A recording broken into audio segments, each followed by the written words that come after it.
Hey everybody, welcome back to the Real Estate Podcast. It has been a couple months now. Where you been, bud? I didn't quit. I wasn't in jail. Well, my mouth was in jail. I had to have jaw surgery, and no, Jason didn't punch me. I'm not transitioning. None of that cool stuff. I had to have the surgery done because I had an underbite that was progressively getting worse. And this is not me advocating to ever do the surgery because I would never do it again in a million years. I'm still recovering. I got braces on my bottom teeth, still swollen, still can't open my mouth wide enough for a nice fat juicy steak or a cheeseburger, but I can cut it in little pieces. And yeah, it's been a hell of a process. I was wired shut for 6 weeks, which is why I said that my jaw was in jail. And I had the surgery August 6th. And the recovery is why I was still numb. I still don't have feeling in most of my chin and upper lip. And it was presented to me that I had to have it done. And then they showed me a picture of the old lady from Titanic and said, this is what you're going to look like in 2 years. Wasn't quite that drastic. But I was told I was going to have a caved-in face. Yeah. But now that I think about it, I'm 41, right? I've got enough going against me. Would a caved-in face have been that bad, right? I feel like I got whatever. I need you as handsome as you can be, pal. So this is good. This is good in my book. Yeah, it's good. I got a jaw and a neck now. I was able to lose some weight while I was wired shut because you could only drink so much. I'm just pissed. I thought I slipped your surgeon 100 under the table to give you a Jay Leno chin, but apparently the guy just took the cash and ran. Yeah, instead I had his voice. So, Well, welcome back. We missed you. yeah. This has been why we've been off the grid with podcasts, but we're going to get back into it now. Yeah. So. And crazy part is business was way up while I was out. So, Right. I'm trying to figure out what his next surgery is. Nah, it's good to have you back, and hopefully the people like seeing you here. that's right. What we want to talk about today? Big news in the real estate industry, anyway, with Zillow and iBuying. Yeah. So, the iBuying was supposed to be the big disruptor of the market, and it was probably the scariest thing for competing brokers. And I say competing because we have to remain respectful. Zillow is they're brokers now, Right. and their intent to get in and become brokers, I think, was just from a data perspective, having immediate feeds into their platforms and the potential to expand what they do and potentially grow brokerages was was another big fear. And listen, with where technology is, the industry is going to change 10 times in the next 5 years, how we go about it. The industry, it's evolving, right? It's changing the ground below our feet, whatever the term is. Yeah, right? and yet, listen, if you have a skill set and you're in real estate, whether you own a brokerage or you're just an agent and you're living in fear about what could be, just stop it, right? Right. Let's just say worst case scenario, we're doing a lot less of the transaction. Well, then maybe our margins are slimmer. We just have to do a lot more, and we got to stay in our lane. And there's always going to be a real estate agent that the consumers are going to want to be in the center of a transaction. And my whole thing is there's still brick and mortar car dealerships, and I know their industry is changing too. And there's more companies like Carvana and. Yet, a lot of people still need to go. They physically have to go and sit in that vehicle and test drive it, and they want to sit with a salesperson. And, I don't genuinely love the experience of buying a car, right? It's just it's kind of the necessary. But with real estate, you're talking about the largest sale or largest purchase of somebody's life. Well, I think the car analogy is a great one to play off of for this industry because it's fresh in my mind because we just our lease was expiring and we got into another one, but it's just, could I do that on my own online or, through my own channels without any help of a sales rep at a dealership? Probably. I mean, yeah, I could, right? Yeah. Do I want to? No. And that's a car, not a house. Sure. I just, I want to be able to look at somebody on the other side of the table and like get a feel that they're not just trying to rob me. And in this case, we have somebody that we've worked with for years now, and generally go to for those options. Yeah, and you want an advocate like post sale too, right? Like when you buy it from a dealership, they're more likely to accommodate any issues that you may be going through because you purchased the vehicle there, right? Carvana is not, it's not necessarily a brick and mortar setup. They'll come and deliver the car to you, which, don't get me wrong, like I can see the conveniences in that, and yet consumers still like to have, when they're making major purchases, they like to still have that advocate. Right. And I mean, again, that's a car. Yeah. Like I can understand how this concept of technology being a major disruptor for any industry is going to kind of, hold more water for the car industry in comparison to what it is for the real estate industry. Yeah. Just because, your house, for the overwhelming, whatever it is, 90+% of the population out there, your home that you own is your biggest asset. Yep. So, I mean, good on you, frankly, if you got the cojones to do that, go through that process and make those decisions without any professional consultation and figure it out. And I think where a lot of people, and clearly their iBuying program was not what they thought it was going to be. And within, the articles and the statements from their CEO, he laid it out there and he said, our data was telling us that there was this consumer need, and we found out that there wasn't. And we also found out that our algorithm that we use that predicts value was further off than we anticipated. Right. And listen, I get that. And for us, like the more we shut up, the last few years especially, when it comes to value, the better off we're going to be, because we couldn't quantify the values we've been seeing the last few years, right? Yep. You can't quantify, you can't measure a purchase when there was an emotional transaction, and that's what we've seen is a lot of emotional transactions. You can't quantify somebody's emotions of having to have that house and 20 other people wanting that same thing, right? So we saw so much inflation in such a short period of time, and not just locally, I mean nationwide. I mean, values went up, I think it hit over 20% in like the last 2 years. It's been crazy, right? So algorithms are good based on the data that supports it, and yet there wasn't the data that was supporting the values. Right. The value was on the upward trend. Yep. It has been, consistently. And, how are you to say it needs to be here, it should be here, when the data that you're looking at supports that, but the real time, it's already past that, right? Yeah. You've already climbed another notch.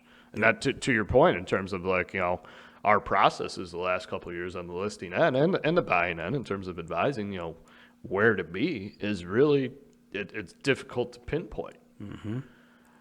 We may have gotten ahead of ourselves. Let's define iBuying, because this is not in the Rochester, New York or Western New York market at any, significant clip anyway. Yeah. I would first, kind of define the institutional buyer, right, as a term that gets thrown around.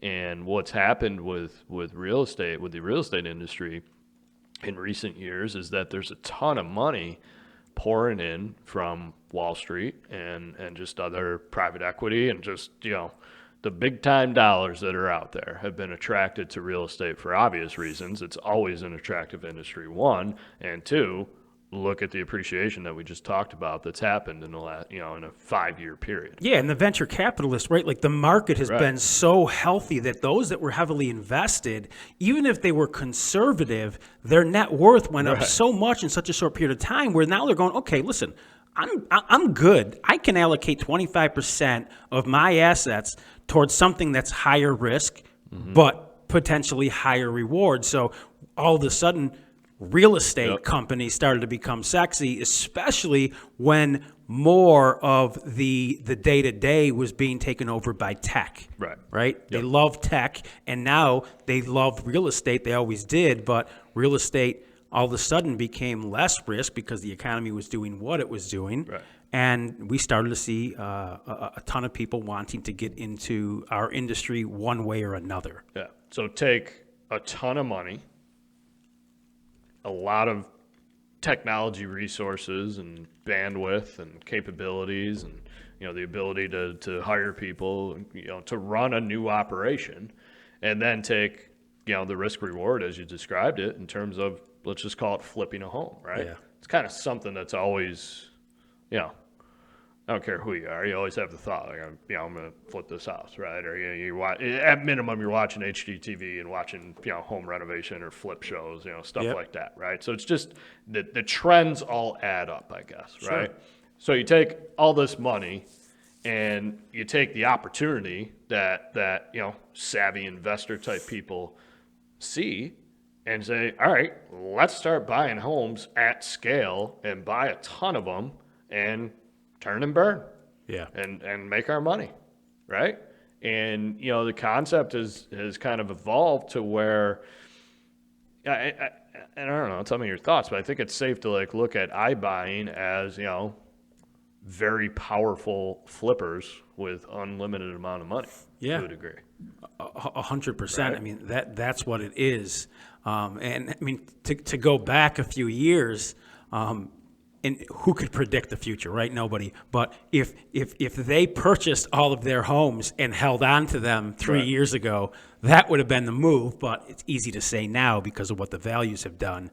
But It's just a business that's been created too. Yeah. Just think of all the employees, so to speak, that you have to have on your payroll, right? I mean, you're a corporation doing this. yeah, You have the people in the office. You have the people out in the field evaluating these properties, Yep. and then you have we even talked about the people actually doing the work. and I think what I think a major struggle of theirs and why they've had to scale back and lay a lot of people off was that the data caught up to the consumers, right? And wholesalers are dealing with that right now. Flippers are dealing with that right now. Where like their old opportunity a lot of times was like a scare tactic, like hey, we'll give you this. You don't have to worry about paying any fees. You don't have to worry about commit. Like that's on us. We'll get in there and the data now has caught up to the consumers, right? I always use the analogy these last few years of like the delusional buyers, or the delusional sellers all of a sudden. Those people we had to get back into relationships with because the market caught up to their delusion, right? And now the data of the market we've been dealing with has made the news. Everybody's seen these transactions in their neighborhood and they're blown away, right? So now that data has arrived in their world and they know what Frank and Jean's house across the street sold for, now the opportunity for an iBuyer or a wholesaler or a flipper to get in and say, hey, listen, I got to do this and I got to do that. It's just, I got to make sure it makes enough sense. And they're going, wait a second. My same house 3 streets over just sold for $250, and because I need some updates, you're telling me mine's worth $165 because you got to leave enough margins for you to flip it or do what you got to do, sell it and make a specific margin. And what they noticed is the margins were way leaner than they thought. Right. And here's where they got in trouble too. In that same example, there was I think ultimately where they got in trouble is like the need for inventory on their end. Yeah. And trying to fill that quota and saying 250, all right, I'll give you 250. And I'm going to sell it for 300 or 275 or whatever. Mm-hmm. And that, plays into the whole, tried and tested tale of, trying to time the market is not a good investment strategy. Mm-hmm. And, whether it's just seasonality right now or whether they just, made a lot of bad investments. Yeah. They're looking at, I forget what it was, just a whole ton of assets on their, I think it was like 7,000 homes, right? Yeah. That they're kind of stuck with in terms of paying too much. And now they have to sell for a loss. Yeah. And now they're scrap the program. Yeah. This is Zillow, announcing a few days ago that they're scrapping their iBuying program. A couple of weeks ago, is we're going to pause it. Yeah. Things are kind of rough for us right now. 2 weeks later or so, we're getting rid of this business segment for us. Yeah, We're laying off 25% of our workforce. And of course, that news. Terrible, really. Yeah, it is. And of course, that news hits Wall Street, right? Right. And I understand why people were, because they're like Zillow, for instance, they're a publicly traded company, and I can understand that investors with an appetite for risk because they've been doing so well in the market wants to go after it because, listen. People love the ability to disrupt an industry. And with technology, it doesn't take as long to disrupt an industry. Prior to tech being so involved with real estate, it took so many years and it was so predictable because you had to change behaviors organically, which takes an abundance of time. And everybody can predict what's happening because it's not all happening at once. With tech, you have the ability to have massive reach and change the way an industry is being done. I predict that in the end, they're going to realize that real estate is probably not where we should have gone after. I think they're already realizing that. In terms of, you got to keep in mind, the founders of this company came from, I forget what, I think Expedia, right? Or Orbitz? So actually, we sat and met with him, was Spencer Raskow. Right. He was Travelocity. He sold to Expedia. Right.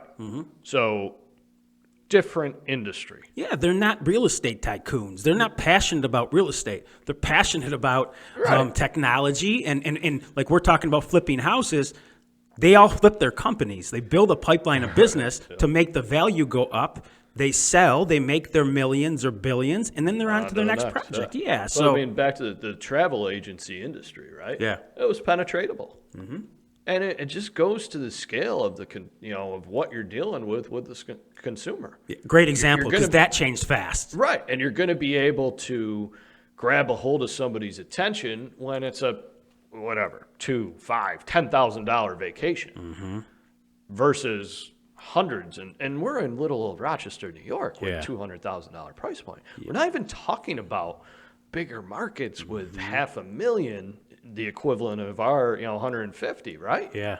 A huge money at stake. So yeah, technology allows the consumer to make more choices and decisions on their own. But I think why we're here in this industry, like our bet is that people are going to want to have a relationship with somebody they trust to where you're selling your home. You can sit, as I said earlier with the car example, you can sit across your kitchen table and look me in the face, look me in the eyes, and kind of get a read on me, whether or not you can trust me or not, right? Yeah. And as you work with me for years and years on end, you're going to know that over time and be able to tell your friends, right? And I think what tech did to counter what these publicly traded companies were setting out to do, tech gave the consumer in real estate as much data as the real estate agent has, right? Like the old stronghold on the industry was like, listen, I know what's coming up. Pre-internet, like I've got the hot sheet. Like I can tell you, you got to come meet me at my office and I'll show you what's available, right? And the biggest difference in like the travel agency world, and don't get me wrong, I know people that still, if they're going overseas, they still want to have their agent in case something were to go bad. But for the new generation of people that's just like, listen, I don't have time. I don't want to sit with you. I just want to go on vacation. So if this website, if I can go on Expedia or I can go on Orbitz and you can bundle in my flights and hotels and show me all of my options and even compare your price to the other websites, like I'm in. And I can get travel insurance. Yeah. So, right? Like we going on 10 years of being married, I remember we used a travel agent for our honeymoon. Yeah. It seems so archaic at this point. And like vacation bookings with travel agents, they were being booked on Saturday mornings. Now vacations are being booked online at midnight. Right. Yeah, exactly. And again, the point here is like, are you going to treat the sale or the purchase of your biggest asset the same way as a $2,000 vacation? You can recoup a bad vacation. Good for you if you can, right? Yeah. Like more power to you. Yeah. Right? And if you're out to whatever, save on commissions or just control the process yourself.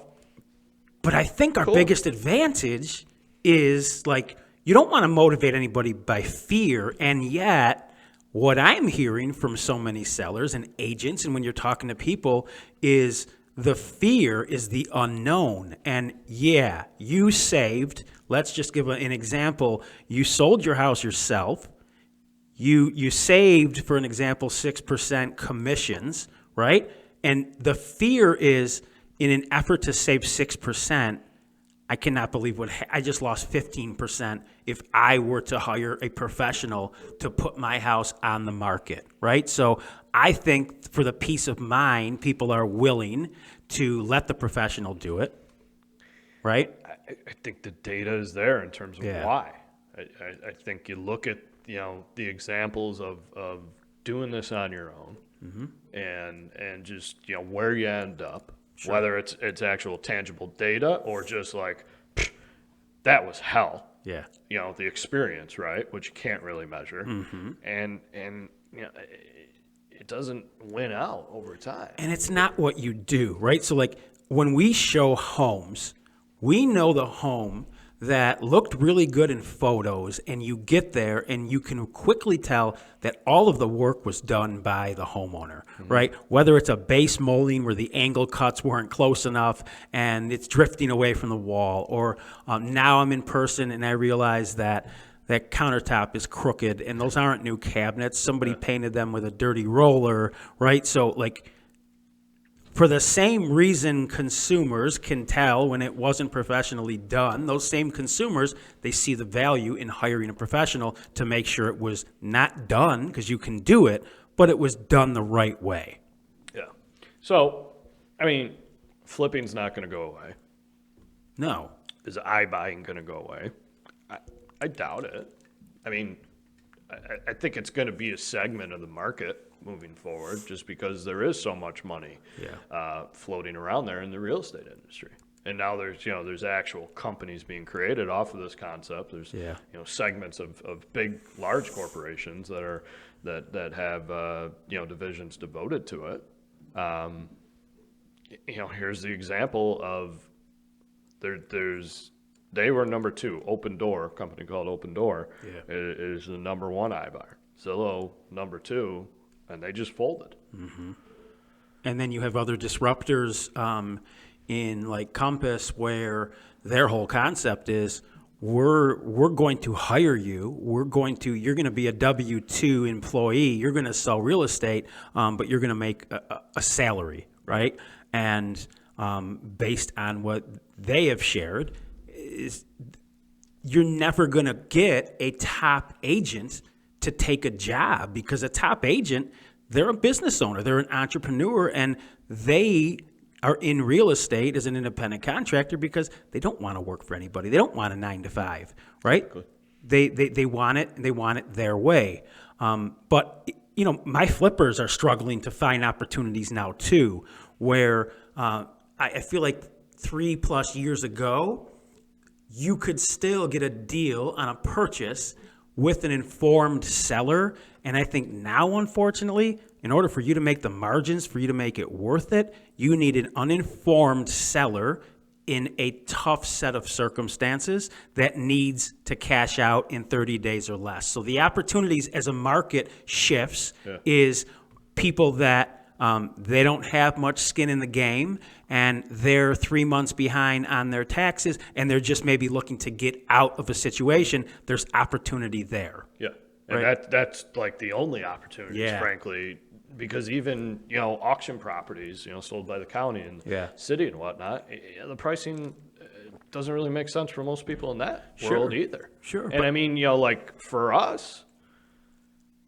yes, we have the ability to kind of operate that way, but we have to, as a fiduciary, we have to tell the seller, like, here's what you're missing out on by doing this. Yeah. Does it make sense? And that's like our, the opportunities that we're able to provide for flippers that we have as clients have been slim the last few years because of that. Because if we're in front of a seller and like, hey, here's an option, Here's another option. Here's another option. Yep. There's a wide range of pricing. Like, sure, you need to sell and have this closed in the next 20 days.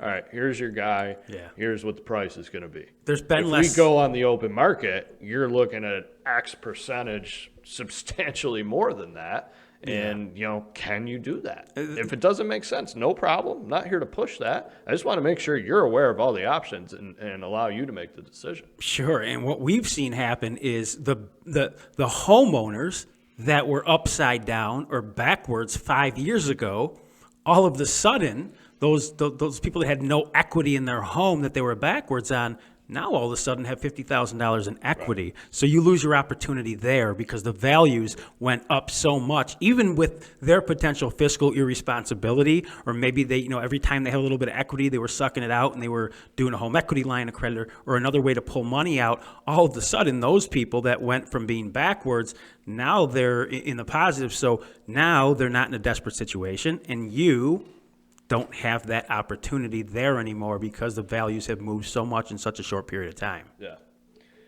To wrap it up, I think to the consumer, technology is a good thing for you. It's a good thing for everybody, Yep. right? It's good for us. It's good for you. I think it keeps everybody honest. Yeah, absolutely. That's what I was going to get to. Yep. I think like you can, because of the technology out there as a consumer, you can be in a position to where you can potentially do this on your own and make decisions without a professional. Sure. If you're confident, if you're educated, if you frankly got a set of what, right? Yeah.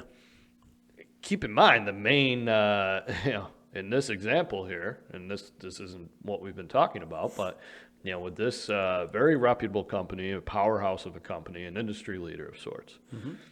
And one of the things they've made a lot of headway with in their history of being a company is the Zestimate that they put out there, right? Yep. Well, algorithm based. Yeah. Their iBuying program, partly algorithm based. Yep. Just fell flat on its face. Yeah. In terms of being wrong. Yeah. Now, I'm not saying every Zestimate out there is wrong, or even the majority of them. It's a good reference. Yeah. So to me as a consumer, if you're using the technological references that are available to you this day and age to validate the professional opinion that you're getting, to me, that's the best of both worlds. Yeah. A little bit better than an assessment, but it's not quite fair market value. Right. And it could be way off, too. Yeah. Just saw one the other day that was $120,000 off of what the house was listed for, and it'll probably end up selling at that list price. Yeah. Crazy. So it's just, you gotta, I think, the world that we live in these days with all the technology out there, I think you gotta take things with a grain of salt. Don't just let it consume you and kind of, brainwash you. I hate to go on a tinfoil hat conspiracy here, but just be careful out there. I think this is a good example of why you have to be careful and why you at minimum consult with a professional. Like we offer that. We don't, let us meet with you. If we can't, be in your lives moving forward, that's okay. We just want the opportunity. Yep. And even if you take our advice and then run with it, good for you. God bless. All right, guys, thanks for tuning in. Check us out, AnthonyButeraTeam.com. Give us a call anytime, 222-SOLD. Welcome back. Thank you. Thank you, guys.